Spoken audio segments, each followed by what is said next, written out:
What's up, pups? How you guys doing? I'm doing pretty well, thank you for asking. So in lieu of it being very close to Halloween, I have decided to kind of bring back to life, if you will, zombify an old tag. The tag was actually started by Bunny, aka Graveyard Girl, last year, and I didn't actually know her channel last year, but now that I do know her channel, I'm super excited to know it because she's incredible. Very close to Halloween, about 2 weeks away. 2 weeks away from Halloween. Super excited. Favorite holiday. Oh my gosh. I just realized that I'm filming in the same sweater that I filmed a couple videos ago. Now I look like I don't have clothes. So I'm gonna jump right into this tag. There are 13 questions and I will try to barrel through them as fast as humanly possible. Number 1, how old were you when you had your first paranormal experience? I don't remember my exact age, but I want to say I was between the ages of 5 and 7. When I was a lot younger, I used to have a lot more experiences than I do now. But when I was younger, I really remember a lot of different things happening. Number 2, have you always believed in ghosts? Yes. I've always felt like it's too much of a coincidence that someone who doesn't know another person would go through the same situation and can describe it verbatim, like exactly what each other are saying. No words. No words. Number 3, where is your favorite place to investigate? Well, I would like to tell you that I have a favorite place to investigate, but I don't, because I actually don't go ghost hunting these days. I can tell you that I am a huge fan of abandoned houses and a huge fan of abandoned buildings. Every time I pass an abandoned house or a building or something that's like creepy looking, I'm like drawn to it. Like I really want to go inside, but for some reason I can never like get up the courage to go.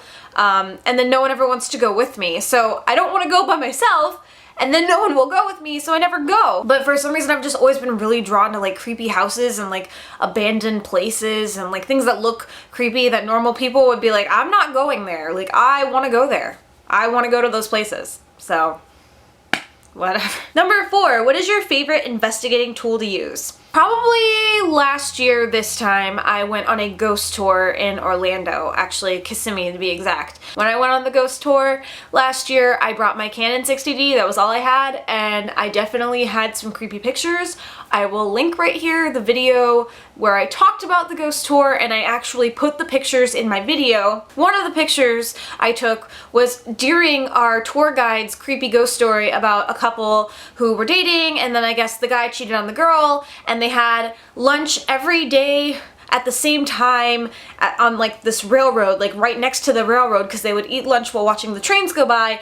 And so the lady found out the guy cheated, so she laid down on the railroad, so when he showed up for lunch, the train was just passing and she was cut in half, and then he shot himself, whatever. Crazy story.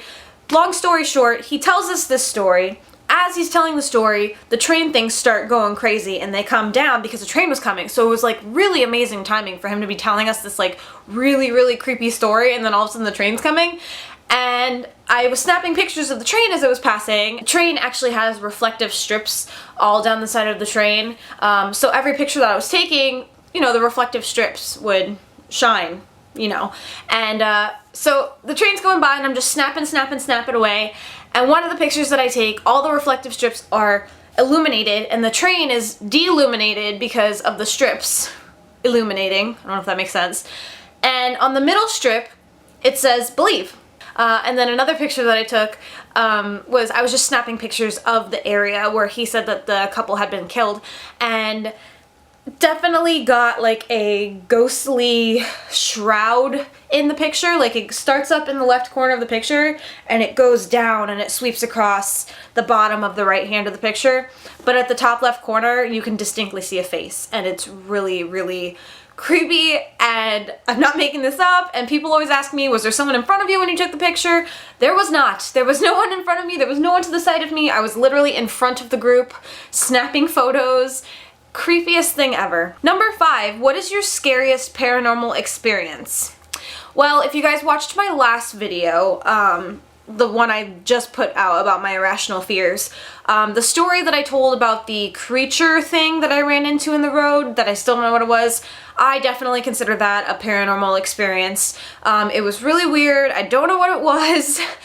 So I will leave a link here. You guys can go check out that video. I believe I talk about it around the 5-minute mark. Number 6, what is your favorite paranormal experience? I would have to say that my favorite paranormal experience, and I barely remember it by the way, was when I was really young. Again, this happened around the time between 5 and 7. I don't really remember exactly how old I was. I just remember being in the bathtub, and it was just me and my mom at home because at the time I think my dad was at work and my brother I don't think was born yet, or maybe he was, I can't remember. But I was in the bathtub and my mom had all the house lights off. So she's, you know, giving me a bath because I'm pretty young. And out of nowhere, I look down the hallway behind her because the bathroom door was open, and I look down the hallway and I go, "Hey mom, look, there's the boogeyman." And my mom goes, "What are you talking about? What do you mean? There's no one here?" I'm like, "No, mom, he's right there. He's staring. Look, he's at the end of the hallway." And my mom got really nervous because she thought someone was in the house. So she turns around really quick. She's looking down the hallway and it's dark. So she leaves the bathroom for a second to go turn on the light and go look through the house really quick. She comes back. She's like, "Kayleigh, there's no one there." And I'm like, "Yes, mom, he's still standing there. You walked right by him." And my mom said that she just had this like really chilly feeling going through her, like it, like you just like, you know. To this day I can remember so many instances when I lived in the house in California of seeing this guy that I would call the boogeyman around my house, and he never was scary. He just looked like a normal guy. But yeah, I would always see him when I was a lot younger, and then one day I just stopped seeing him. That's the one thing that sticks out, that like I remember it so vividly.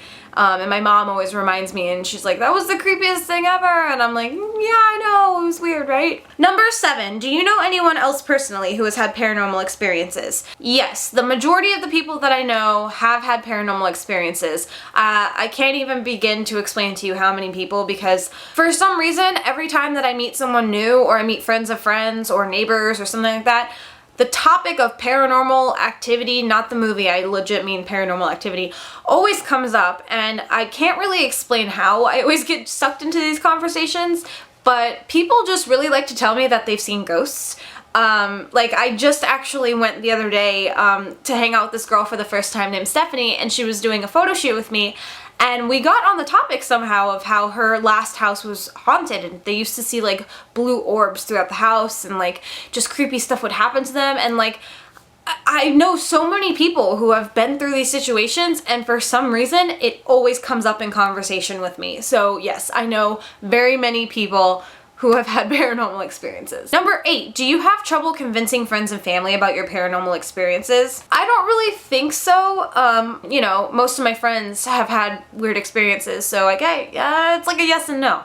Number 9, favorite paranormal TV show or movie? Oh my gosh, this is really difficult. Okay, well, my favorite movie, and this just pops into my head, I'm gonna say the first movie that popped in my head. I was always a big fan of The Others. I always thought the twist was insanely amazing. So The Others is definitely up there in my top movies to watch that are like paranormal movies. But my favorite TV show that's paranormal would probably have to be either Ghost Hunters, and I know that's super lame because I feel like the show is staged, but I'm not totally sure. And then I really like that show A Haunting. I think that's actually what Bunny's answer was too in her Paranormal Tag. But it is a really good show, and I really like how they find people to tell these stories, and I don't know if they're lying or telling the truth, but like the way that they engage by like creating the scenarios. So like as the person's telling you the story, they have actors and they have like special effects, and they're not really great special effects, but it's still really entertaining to watch. So I really like watching that. Sometimes I will watch celebrity ghost stories, not all the time though. Number 10, what would be your dream place to investigate? That's really difficult. That is really difficult because I don't know. There are so many places overseas that I would love to go. I want to go to Vlad the Impaler's castle. Not so much that I think it's haunted, more so that I think it's really creepy and I like it.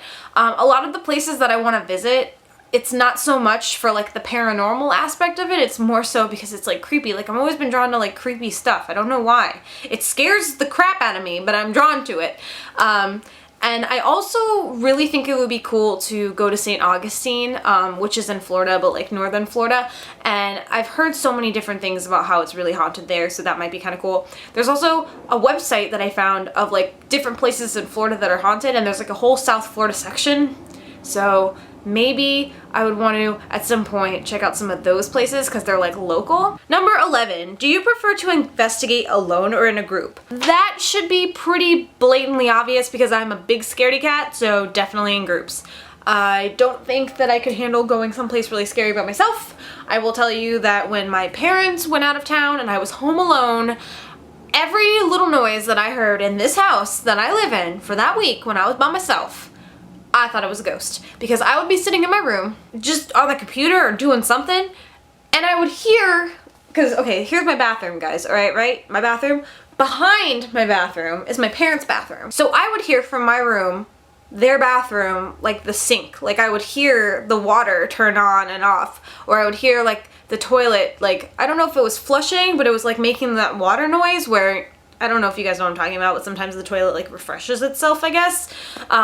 But I remember distinctly hearing things like that. And another thing that really creeps me out is like sometimes I'll be sitting in the living room watching TV and my parents' bedroom door won't be completely shut. It'll be like halfway shut. And I don't think my air is on. At least I can never remember if my air is on when this happens. And it's happened more than once. It's happened probably about 15 times that I can remember. And I'll just be sitting there and all of a sudden I'll look over and the door is just shutting.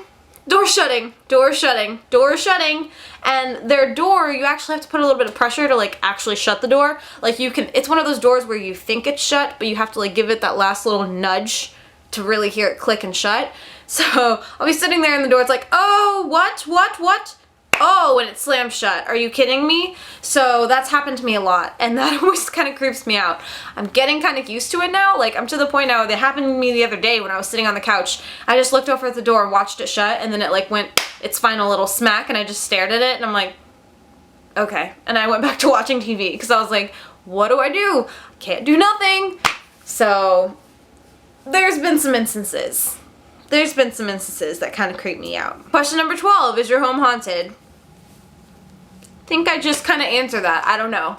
Answer is I don't know. I don't know if it's just the air. I don't know if it's just me hearing things.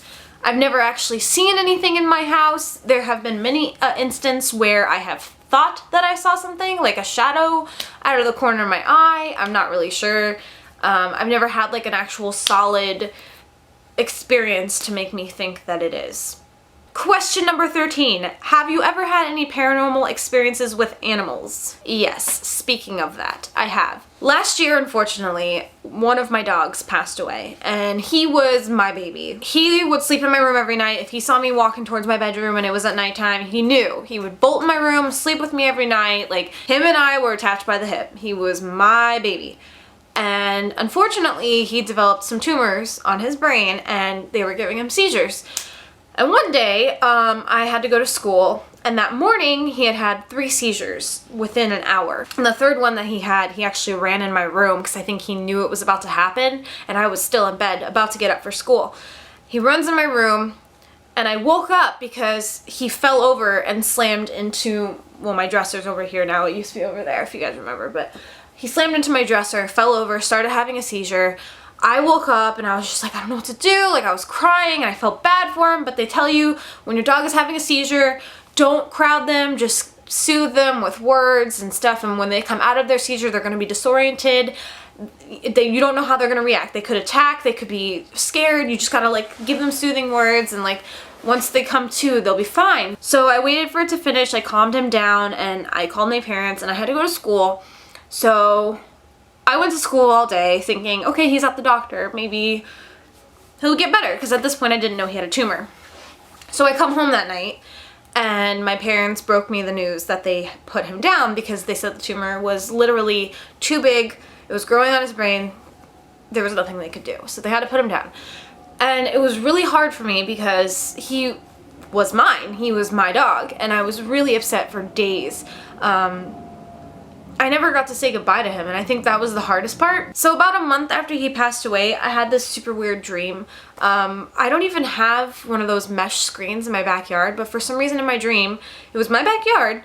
Well, we had a mesh screen, so I'm sitting in the mesh screen on a chair, and I'm just not doing anything. I'm just looking outside, and it was dark outside. So I'm sitting, and I'm looking outside in the darkness, and all of a sudden I see something running towards the mesh screen. And as it gets closer, I see it's Max, which was my dog. And he was snarling, and his teeth were bared, and he just looked crazy, like looked rabid. And he gets to the screen and he starts like biting the screen and scratching at the screen, jumping on it, trying to get in. And at first I'm like, Max, what's wrong? And it was at that point that I almost immediately had this overwhelming feeling that he wasn't calming down and I needed to get out of there. So in my dream, I stood up and I walked over to the sliding glass door and I went to pull it open, and it wasn't budging. And I turned around and Max is almost through the mesh and he's still snarling and going crazy, and then I kicked it in high gear and I'm like struggling to try to open the glass door, and then I get it open just as he barrels through the mesh screen. I get inside the house, slam the glass door shut, and then he slams into the glass door and he's going crazy, and he can't get in.